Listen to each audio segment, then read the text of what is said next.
আসসালামু আলাইকুম সবাইকে। সবাই কেমন আছেন? আমি তো আল্লাহর অশেষ রহমতে ভালো আছি, সুস্থ আছি। তো প্রতিদিনের সকালের রুটিন সকাল থেকেই শুরু হয়ে যায়। সকালে ছেলেকে নাস্তার জন্য এই তো ডিম পোস্ট করে দিয়েছি। ছেলে হচ্ছে পরোটা দিয়ে খাবে।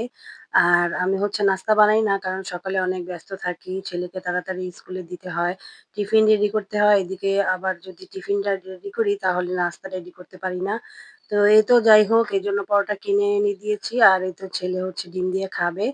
আর এই তো ছেলে টিফিনে স্কুলে নিয়ে যাবে। এজন্য হচ্ছে ওর জন্য নুডলস রান্না করে দিয়েছি আজকে। তো এই তো আমার নুডলসটাও হয়ে গেছে। এখন আমি হচ্ছে নেড়ে-চেড়ে একটু ভাজা করে নামিয়ে নেব। তো যাই হোক সকাল থেকেই হচ্ছে ব্যস্ততম একটা দিন শুরু করে দিলাম।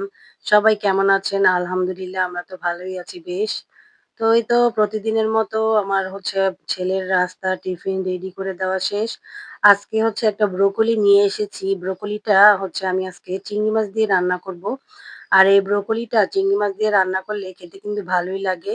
আলু দিয়ে ভাজি করলেও ভালো লাগে। আর চিংড়ি মাছ দিয়ে, ইলিশ মাছ দিয়ে রান্না করেও খেয়েছি আমি, খুবই ভালো লাগে। আর ব্রোকলিটা কিন্তু আমার কাছে ফুলকপির চাইতেও বেশি ভালো লাগে। কারণ এত নরম হয় ফুলকপির চাইতেও তাড়াতাড়ি সিদ্ধ হয়ে যায়। একদম ডাঁটা-বোটা সবকিছু হচ্ছে নেওয়া যায় আর এত ভালো লাগে খেতে। আর পুষ্টিগুণেও ভরপুর। তো এই তো আমি হচ্ছে ব্রোকলিটাকে সুন্দরভাবে কেটে নিলাম। কেটে নিয়ে তারপরে এটার সাথে হচ্ছে আমি ২ টা আলুও কেটে দেব। শুধু ব্রোকলি তো আর খাওয়া যাবে না। একটু আলু দিলে রান্নাটা ভালো হয় খেতে। তো এই তো আমার ব্রোকলি গুলো হচ্ছে কাটাকুটা শেষ। এখন আমি হচ্ছে আগে চিংড়ি মাছটা কষিয়ে তারপরে যে ব্রোকলি গুলো দিয়ে দিয়েছিলাম সেটা শুট করতে ভুলে গিয়েছিলাম। ওই যে বললাম সকালে অনেক ব্যস্ত থাকি।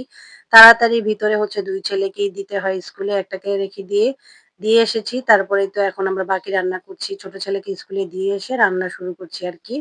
তো এই তো আমার কিন্তু কষানো হয়ে গেছে। এখন আমি ঝোলের জন্য পানি দিয়ে দেব। আর সবুজ দেখতেও ভালো লাগে, খেতেও কিন্তু অনেক ভালো লাগে। তো যারা খাননি এভাবে তারা কিন্তু একবার হলেও ট্রাই করতে পারেন। আমার কিন্তু খুব ভালো লাগে।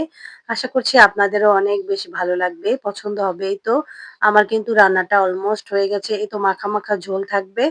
এটাই কিন্তু খেতে বেশ ভালো লাগবে। তাই তো আমি একটু নাড়াচাড়া করে তারপর হচ্ছে নামিয়ে নেব ব্রোকলি দিয়ে, আলু দিয়ে, চিংড়ি মাছ দিয়ে হচ্ছে রান্না। এভাবে ইলিশ মাছ দিয়েও আপনারা রান্না করতে পারেন। খুবই ভালো লাগে খেতে। আর এই তো আজকে একটু হচ্ছে আমি রান্না করব গরুর মাংস। তো এই তো এদিকে আমি হচ্ছে গরম মসলা, পেঁয়াজ আর একটু কাঁচামরিচ দিয়ে এটাকে ভাজবো। তো এটা যখন ভাজা হয়ে যাবে তখন আমি এখানে আদা রসুন দিয়েও একটু ভেজে নেব। কারণ আদা রসুনটা আগে ভেজে নিলে আমার কাছে মনে হয় যে আদা রসুনের ফ্লেভারটা যে কাঁচা একটা গন্ধ থাকে সেটা তাড়াতাড়ি চলে যায় আর রকম একটা ভাজা টেস্ট আসে। আর রান্নাটাও কিন্তু করার পরে রান্নার স্বাদটাও দ্বিগুণ বেড়ে যায়। তো এদিকে আমি সব মসলা দিয়ে দিলাম। এখানে জিরা বাটা আছে। তো জিরা বাটার পানিটা আগে দিয়ে দিলাম। তারপরে হচ্ছে জিরা বাটাটা পরে দেব। এটা একটু কষিয়ে নিয়ে তারপরে দিব।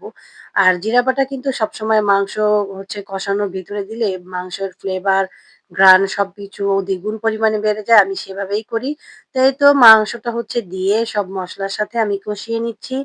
মাংস যত সুন্দরভাবে কষাবেন ততই মজা, ততই টেস্টি হবে। এটা তো সবাই জানেন, নতুন করে বলার কিছুই নাই। তো যাই হোক আমার আপুরা কিন্তু আমার চাইতে অনেক বেশি ভালো মজার রান্না করতে পারে। যেহেতু আমি রান্না করছি তাই আরকি ভাবলাম আপনাদেরকে একটু বলি, টিপস দিই আরকি। যাই হোক গরুর মাংসর কালারটা কিন্তু অনেক সুন্দর এসেছে, তাই না? তো এখানে আমার মাংসটা কিন্তু কষানো হয়ে গেছে। এখন আলু না দিলে তো চলবেই না। যেহেতু বাচ্চারা পছন্দ করে আর বাচ্চারা কি আমিও অনেক পছন্দ করি। আমার তো মাংসর চাইতে আলু বেশি ভালো লাগে। তো যাই হোক আলু আর মাংসটাকে সুন্দরভাবে কষিয়ে তারপরে আমি এখানে ঝোলের পানি দিয়ে দিব। আমার মাংস রান্নাটাও হয়ে যাবে। তো এদিকে তো আলুটা দিয়ে আমি বেশ সুন্দরভাবে মিশিয়ে নিয়ে এখন ঢাকা দিয়ে দিলাম। তো এটা হচ্ছে রান্না হয়ে যাবে। আর এদিকে আমি হচ্ছে দুধ দেখলাম যে একদমই খালি হয়ে গেছে। তো এই তো স্কুল থেকে আসার সময় আবার দুধ কিনে নিয়ে এসেছিলাম। চা ছাড়া তো আমাদের চলেই না। তো সকালটাই শুরু হয় হচ্ছে চা দিয়ে। যাই হোক এখানে দুধটাকে আমি হচ্ছে ঢেলে নিচ্ছি। দুধটা ঢেলে নিয়ে তারপরে আমি তো সুন্দরভাবে এটাকে গুছিয়ে রাখবো। আর দুধ না থাকলে কিন্তু চাও খাওয়া যায় না। আর রং চার কথা তো ভাবাই যায় না। রং চা তো একদমই খেতে পারি না। যাই হোক দুধের হচ্ছে আমি প্যাকেটটা খুলে ভরে নিলাম।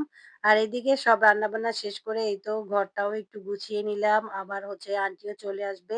অনেক ময়লা কাপড় বের করে নিয়েছি। এই তো এখন হচ্ছে এগুলোকে আমি ভিজিয়ে দেবো। আর আন্টি এসে ধুয়ে দেবে। তারপরেই তো ঘর-টর পরিষ্কার করব। তো কেমন লাগলো আজকের ভিডিওটা? আল্লাহ হাফেজ।